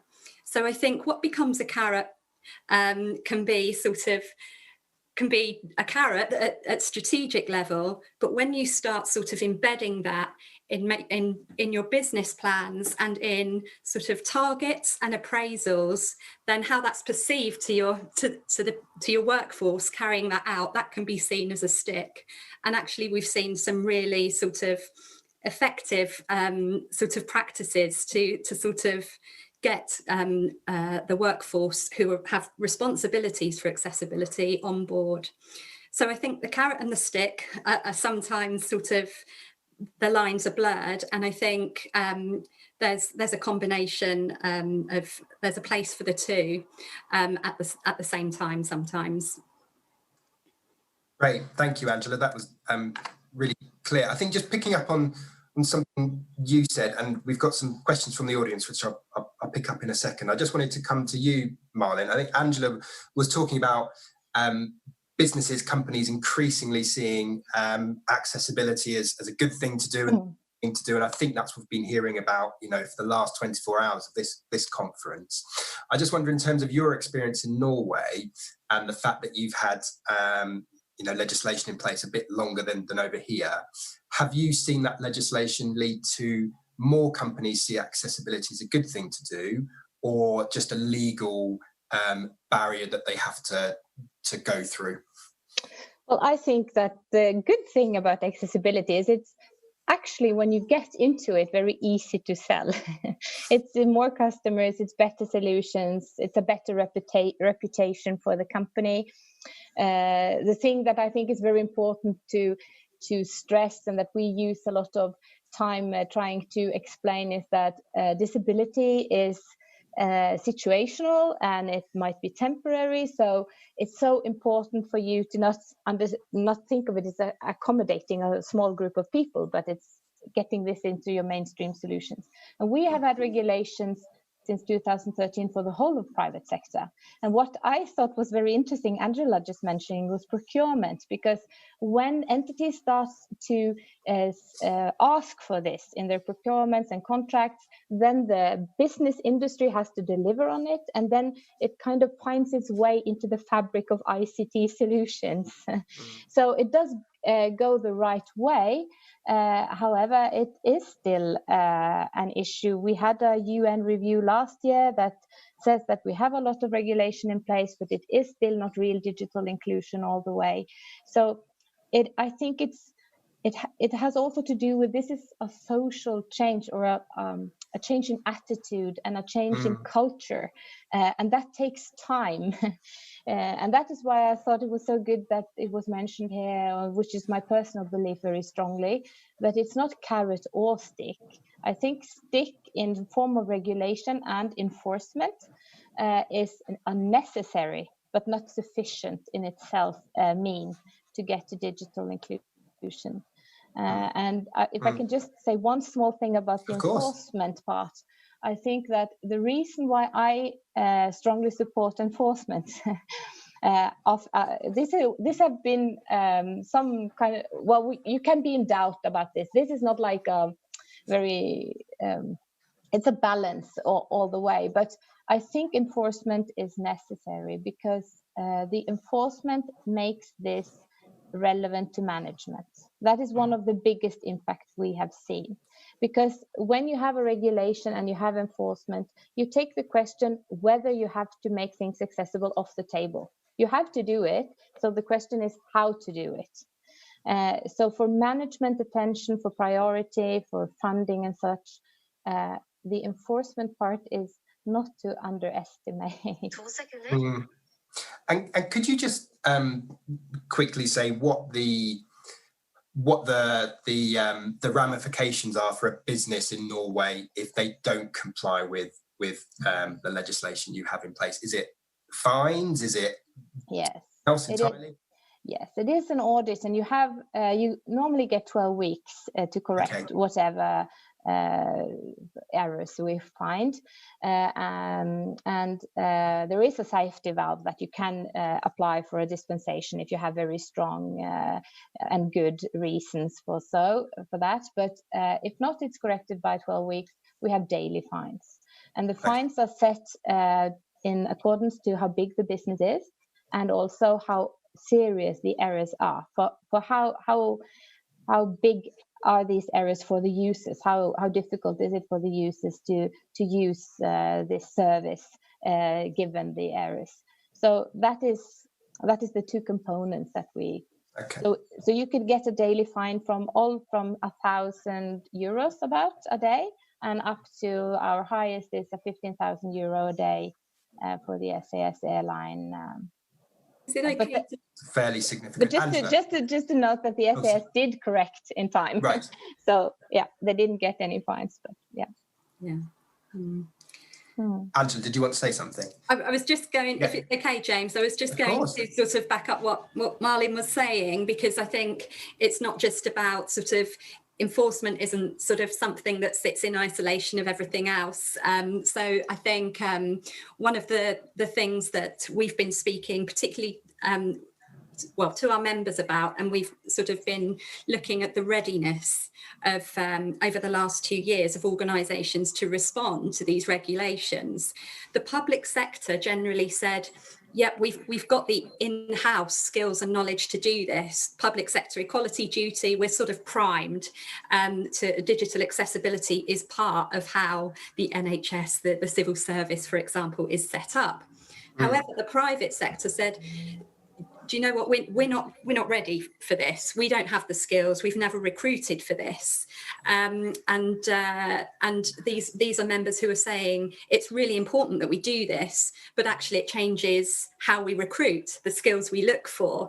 And I think I really agree with what Marlin's saying, because I think it's not just about sort of releasing some regulations, saying to businesses, there you are, go and do it, and then bring in enforcement straight away, which is why the phasing in of these regulations has been really helpful. Because what we see is some of our organisations saying, okay, we've got to do this now, so we need to sort of get an accessibility audit, or we need to recruit to get the skills and the knowledge to develop it. That needs a budget. Usually that needs to be sort of, a lot of businesses will plan that in to the budget for the next year. For organisations and some businesses overseas, so outside of the UK, where there are fines, what we've seen is actually we don't have the budget to recruit or do that web accessibility this year, and we won't be able, for resources, to be able to get it in the next couple of quarters either. So we're going to budget for the fines instead. So I think that the fines as a stick is really interesting. So I think we do need to look at how we not just enforce but equip as part of that carrot stick and enforcement as well. Thank you. That's a really helpful point, actually. Chris, I just wanted to bring in you here and see what you thought about what Angela's just said in terms of being the person responsible for monitoring websites. I do think the public sector is quite different to the private sector. I don't think fines are a good motivator for the public sector, and also a lot of the organisations we will be working with on the smaller end, their budgets are in the £1,000 a year spent on the web. It isn't anyone's day job. it's parish clerks and GP practice administrators. So, I mean, we've already seen a lot of people can't believe that the Cabinet Office is writing to them. They have, they have no idea really why, where we've come from. But I think it is also important that, it is a minimum standard. We do hold, through other mechanisms, central government to a higher standard than just WCAG 2.1. And WCAG is a guideline. It wasn't ever designed to be used as a legal tool, which means, as anyone who's done a thorough audit knows, it is subjective in places. It does contradict itself in places. We hope some of that will be ironed out in 2.2.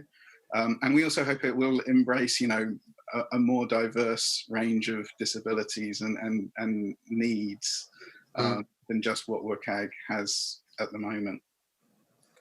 Thank you, Chris. And to the audience, please keep your questions coming in. I'm going to go to some of them now. A few of them for you, Chris, and they're quite specific, so we might just rattle through those ones quickly. So firstly, is there a specific landing page to raise concerns about websites that might be inaccessible? Yes. That people get in touch with GDS or your team? Yeah. Well, so, I mean, every accessibility statement has to include both contact information for the website owner, and one thing we've seen is sometimes those haven't been, no one picks up the email, which is bad.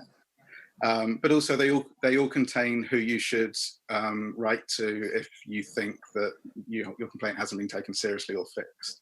So in most of the UK, so in England, Wales and Scotland, it's the Equality Advisory Support Service, who also are the front door for all Equality Act complaints. And in Northern Ireland, it's the Equality Commission for Northern Ireland. I think it's really important that they're part of the process. They, if they think it's a complaint, they pass it to us and we do the technical work on that. But, they are the enforcers. So I think it's really important that they're part of the process and can see the complaints coming in and are, part of the conversation as we try and get things fixed. Thank you, Chris. And there's a comment here which you might not be able to answer, and I hope I'm going to do what this person has said justice, which is why is the EASS, which is the Equality Act Support Service, which is the helpline run by the Equality and Human Rights Commission, put in their accessibility statement that all issues with their website and reporting are excluded because of a disproportionate burden. Isn't it unfair if the reporting route itself is not accessible? So I don't know if you can answer that, but that's a point that somebody's raised. I mean, obviously, we believe that everyone should be able to complain, and we want people to complain about things that they see. Yes, we've been working with the ASS to try and make their website more accessible. We're continuing to do that, and if they don't do it, we'll follow the complaints process. Okay, thank you. And then final one for you, Chris, and then I'll bring back in Marlon and Angela. Have you managed to access internal intranets, something that's VLES, unfortunately I don't know what that acronym is, within HEIs, I don't know that one either, digital offerings as well as their open website? So I guess the question is, are you looking at intranets that are internal as well as companies external? Yes, I mean the legislation covers both. So VLEs are virtual learning environments. So they're used by higher education institutions and others to to provide a lot of learning, and of course more learning these days as everyone's doing it more online. Yes, in the legislation we have the power to ask for access to websites. We have mainly been concentrating on where the volume is, so people's public websites at the moment. But if we get any complaints in about intranets, we will take that very seriously. And of course, if you're a worker, there is even more legislation behind you in terms of the Equality Act. We do take, it is all websites, it is internal stuff. The other thing is you can't outsource your way out of the legislation. You can't just buy a website and blame someone else for it. It's really important that it is all websites that you run and maintain for both your workers, employees, and the public. Thank you, Chris. That was really helpful and clear. Marlon, I think just bringing you back in, I wanted to ask you about the role of civil society and charities and what we call here in the UK the third sector, so organisations like Scope and Angela's the Business Disability Forum, and what role they might play in this debate in terms of carrot versus stick. And I wonder if you've got any insight from whether that's been happening in your part of the world at all. Well, the youth organizations, we have very close dialogue with them, the Association for the Blind and different other organizations, which is so important for us, because I think, as Chris is saying also, you know, the VCAG, it covers a lot of things, and there's a lot of things that you can do and cannot do. And what we have seen, unfortunately, is a bit few complaints, like formal complaints being put forward.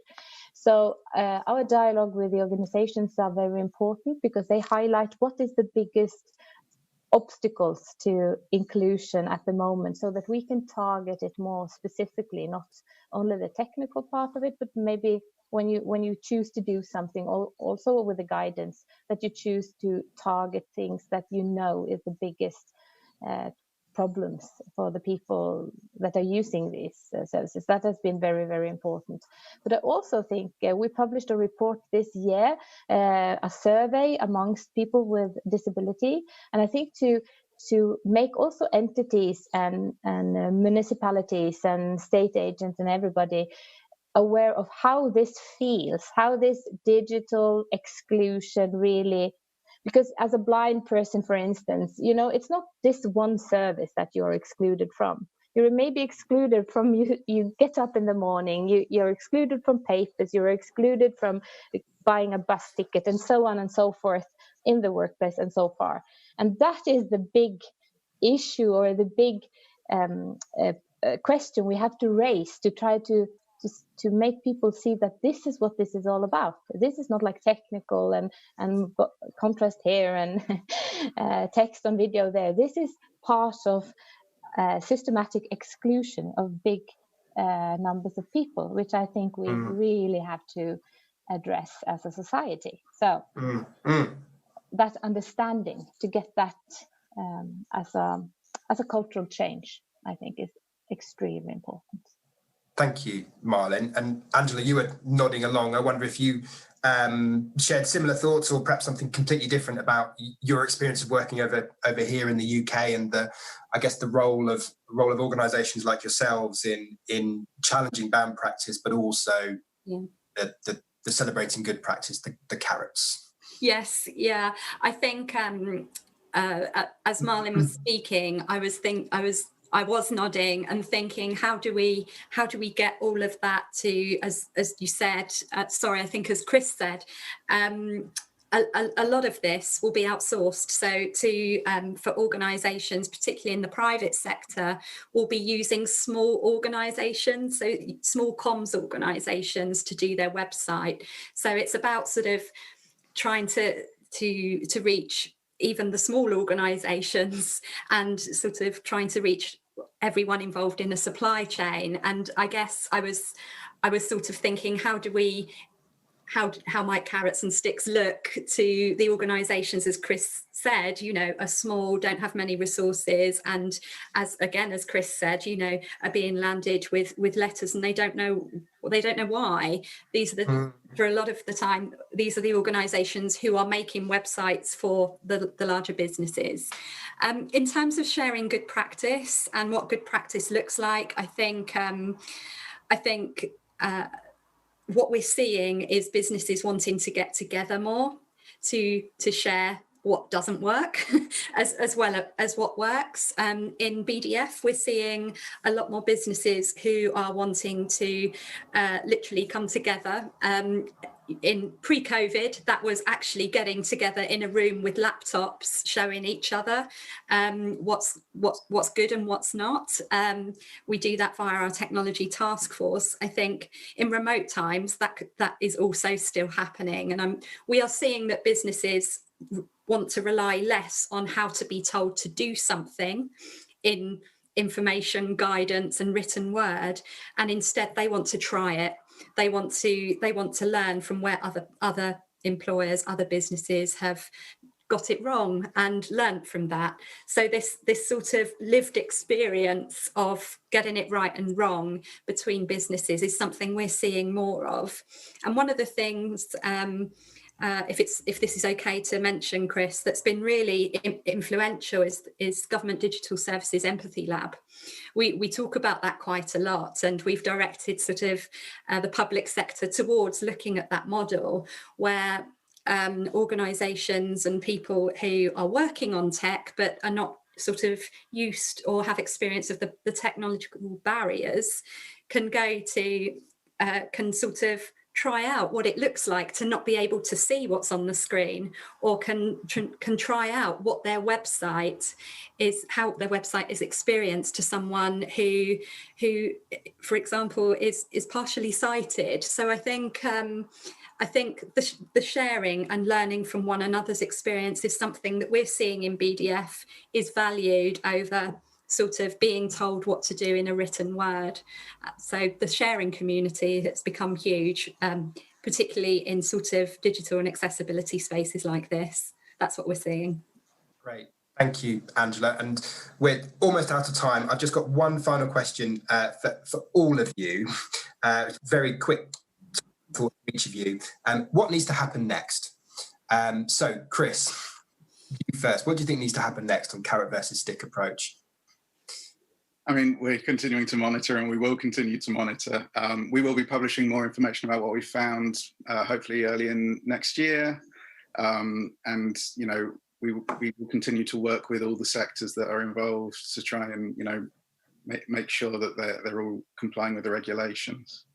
We continue to look at all of our guidance, and we keep up doing user research on it to make sure it's really useful. And we'll publish, you know, more things as we think is appropriate. Thank you. Marlin. Well, I think we just have to continue what we've done so far, moving everybody together in the right direction by trying to make a cultural change where this might in the future be a much less a problem, and we can welcome everybody into our also digital society, which is my hope. Thank you, Marlin. And finally, Angela. Thank you. Yes, I think, I mean, the BDF is business facing. The thing I'd say to businesses is, first of all, ask disabled people, ask your workforce what works, what doesn't work, what is it like to use the internet with your assistive tech, what is our website like, go to your customer networks and your customer forums, what is it like to use this? And then I think when we encourage members to do that, what they get is sort of a list of what not works, and they are then able to prioritise those things against, you know, what is the legal stuff that needs fixing, and then what is the stuff that's usable, comfortable, that we need to work on. So it helps prioritise what needs to be done as well. And those ways of engagement are good to do in itself, and sort of shows that otherwise we're at risk of, you know, fixing things because legislation tells us to, and we're not actually involving disabled users in the process. So ask your disabled users what they think and act from there. Thank you, and thank you to all of you. Thank you to Marlin for joining us from Norway, to Chris from Stratford, and to Angela. I hope, like me, you all found that really insightful. I think we're now handing back to Mark in the studio. You certainly are. Thank you. Hello, everyone. I just wanted to say thank you, and just to keep you on screen, thank you so much, the four of you. I think this is a discussion we've had a couple of times. It's maturing each year. There is a shift because of what GDS is doing, or because of the accessibility regulations and the way they're being enforced. We can see that shift happening over time. It's not a dramatic day one, everything's in line. I really like the stuff you're saying, Marlin, about the society needed to change, and we don't expect that to happen overnight. That's an important mix. But, and equally, the way you've described, Angela, the collaboration that's needed, I think that's really important. And just on that point, I think it's great having you in the mix as well, James. I mean, Scope has had so much influence over the years, and I think that's, you know, one of its primary roles, obviously. And so I think that's just, that encapsulates, that discussion has brought together where we're at right now, and the fact that we need to work together to continue to develop that influence and to change things. So huge thank you for that. And And as a final point, to point you in the direction of the EU Accessibility Act session later on, where we have the public sector regulations in place, but there's an incoming act. There's a question about Brexit and the EU Accessibility Act. We know for sure that it's been left on the shelf. It's not going to be brought in under Brexit. We don't know what impact it will have in general on consumers because it's a consumer-facing activity. So there are clearly regulations in the mix that we could be using. There's the Equalities Act as well. But for anybody listening in who wants to know more about the actual regulations and how they're implemented, that's what we're doing later on. But for the time being, thank you all for joining that conversation. It's so fascinating to see the different strands come together and the need for us to work together to make the changes that we're looking for. Thank you very much. So we've finished the first session now. The next things that are coming on at 1 o'clock, where there's several workshops that you'll find in the schedule. That includes a wellbeing session, which I encourage you to join to take a break. All of the content from yesterday is available in yesterday's schedule. If you click through, you'll find yesterday's timetable in there. All of the sessions are lumped together. So you'll have to scroll through to find the things you're looking for, but they're all in there now. And all of today's will be as well. A couple of other points and questions that have come up is that there will be transcripts shared afterwards. We will have FAQs in particular. We use those on our own webinars. We find them very helpful. So where we haven't been able to answer questions, and certainly the first 2 or 3 sessions this morning were designed much more as an update and information sharing rather than a Q&A session. Where we haven't been able to get to those, we'll do our best to get those questions into the people concerned and compile them as FAQs afterwards when we share the resources. All the resources will be shared after the event. That won't be through until till the new year. We'll have all 50 plus sessions to plough through, pull all the content together, but they will be out there in the public domain. And of course, there will be ongoing debate about a lot of those issues. And I'm sure we'll be following that with further events in the future. But today is really about starting with that big picture around policy. Yesterday we were talking about business. Today is really about the changes in policy and how that affects organisations of all types. And I think there's a fantastic range of input there to understand the needs of disabled people and the policies and practice in organisations that will change their lives. So thank you very much for joining us this morning. We'll see you at lunchtime in one or the other workshops, and then sessions running this afternoon. So thank you.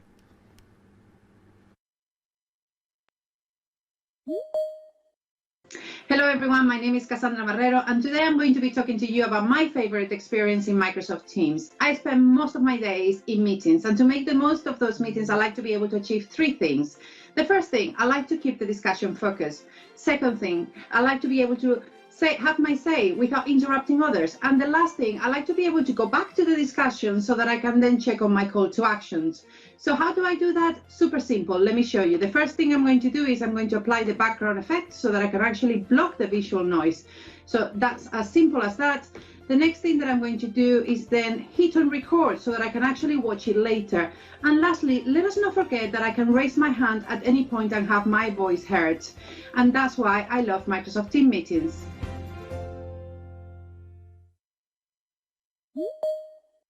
Hi everyone, I'm Dan, and I just want to share with you a few new features we've got in Word to help with spell checking and actually getting things done quickly.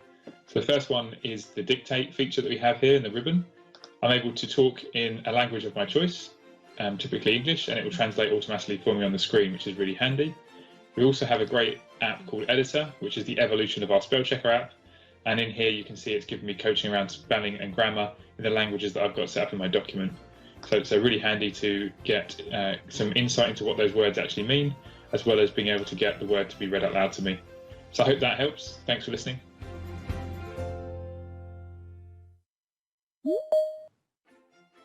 Hi, my name's Elliot, and I'm going to show you today how to enable the accessibility prompt across Outlook. To do this, click on the cog icon in the top right corner to open up the settings pane, and then you want to go to the bottom and click on View All Outlook Settings.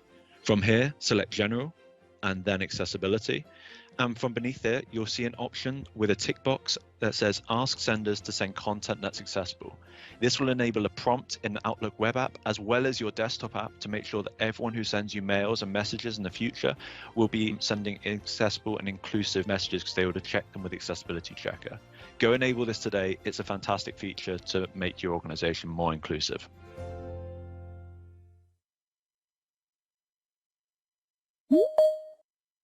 Hi, my name is Emma Ledger, and today I'm going to be talking about quiet hours in Microsoft Teams. I'm sure I'm not alone with the recent change to remote working in finding it challenging to create boundaries between work and home life.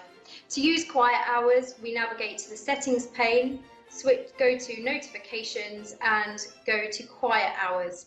I can then select to switch on or off my quiet hours from particular periods of time up to particular days of the week.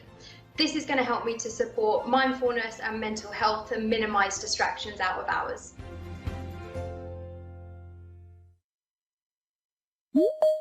Hi, my name is Fernando and I want to show you a simple trick in Outlook to automatically give you and everyone else at work a bit of a breather between calls and hopefully help with your mental well-being. There's a growing number of us right now who are adapting to remote working, and our calendars tend to easily get filled up with back-to-back meetings, so it's very important that we remember to take breaks and clear our heads before jumping straight into the next call. Go to your Outlook calendar options, find the End Appointments and Meetings Early menu and mark the checkbox. You can then use the drop-downs to select the number of minutes that you want to take out of meetings. And after that, whenever you schedule a meeting, those minutes will be automatically discounted. So go on, use it, you'll thank yourself and so will everyone else. Hi, I'm Hector Minto from the Corporate Responsibility team here at Microsoft. I'm going to show you Reading on Magnify, a brand new feature available in Windows 10.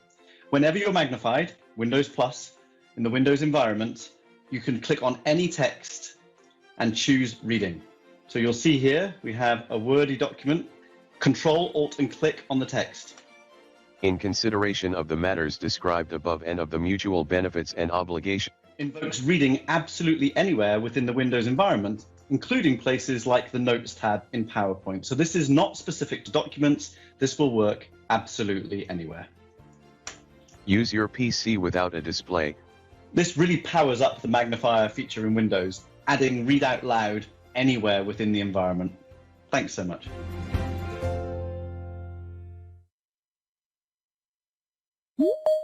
My name is Joanna and I'm going to show you the coolest feature in PowerPoint. Design Ideas uses AI to suggest a template for your slides, which many people might think that it's all about making those slides look nice, but it was actually originally built as an accessibility feature for those people who had any movement impairment. You can go and start using the feature today by opening your PowerPoint and select the Design Ideas button. This will come up with certain suggestions for my slide, and I will be able to pick the one that I think that is most appropriate. It also works with text in a similar way that works with pictures, suggesting me templates for my slide. And voila, it's that easy to help you make your slides look nice, clean, by using Design Ideas in PowerPoint.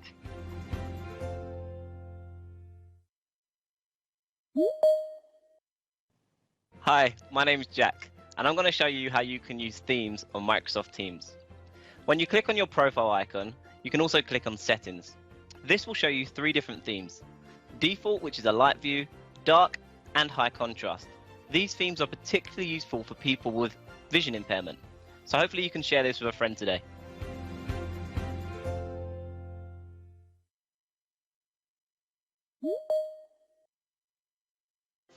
Hi, I'm Jo, and I'm going to show you live captioning in Microsoft Teams. If you go to the top right-hand side of your Teams screen and click the More Actions button, scroll down to the bottom, you'll see Turn on Live Captions. Give it a couple of seconds, and you should see live captions appear at the bottom of your screen. This feature can help you have more inclusive meetings.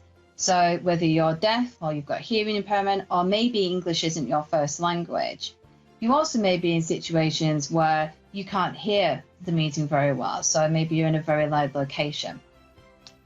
We hope you find this feature useful.